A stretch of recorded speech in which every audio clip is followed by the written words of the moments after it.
bisque avec des produits locaux. Cigale de mer, gingembre, le basilic du jardin qui est très parfumé. Je vais mettre de l'huile de coco de tout à l'heure pour vraiment avoir un côté bien caramélisé. Et je vais prendre un peu de zeste de ce magnifique pamplemousse.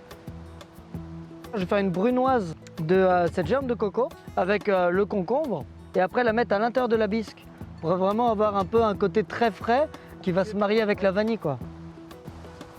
Moi, je vais attaquer mon chutney minute ananas passion au sirop de vanille.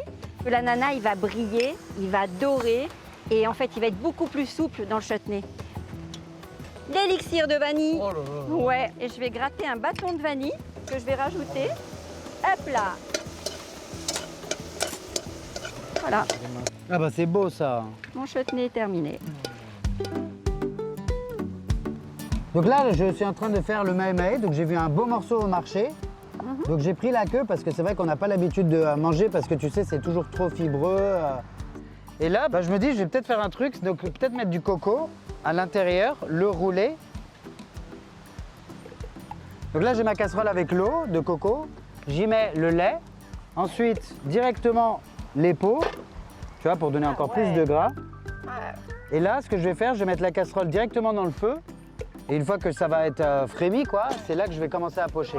Quelle belle idée.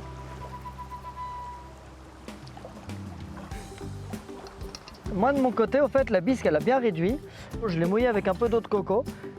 Donc là maintenant, je vais l'infuser avec cette vanille qui est merveilleuse. Et bien sûr, je vais l'adoucir avec un peu de lait de coco.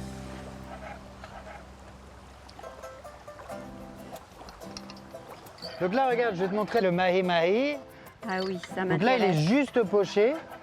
Ah, c'est magnifique. Donc maintenant qu'il est poché, tu vois, il n'est pas vraiment cuit au cœur. Et c'est ce qu'on veut, quoi.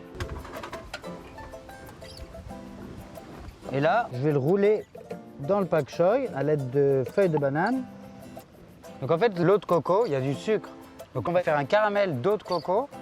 Et c'est avec ça que je vais brosser justement le poisson pour ensuite le cuire. Un peu de sel. Et là, direct dans les flammes. Au feu. Je vais carrément recouvrir. Comme ça, tout va bien caraméliser, quoi. Je vais vous faire un steak de thon en aller-retour. Alors, dans cette assiette, je vais mettre de la sauce de soja et du miel de nos vallées. Je trempe, hop, mon steak de thon.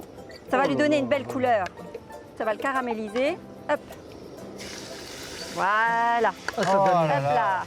ça donne l'eau à la bouche, hein. Ah. Ce qui est très important, c'est que le thon reste rouge à l'intérieur. Donc quand je dis que c'est un aller-retour, ça va vraiment être un aller-retour. Là, le steak de thon va être cuit. Et puis après, on va dresser la petite sauce. Ok.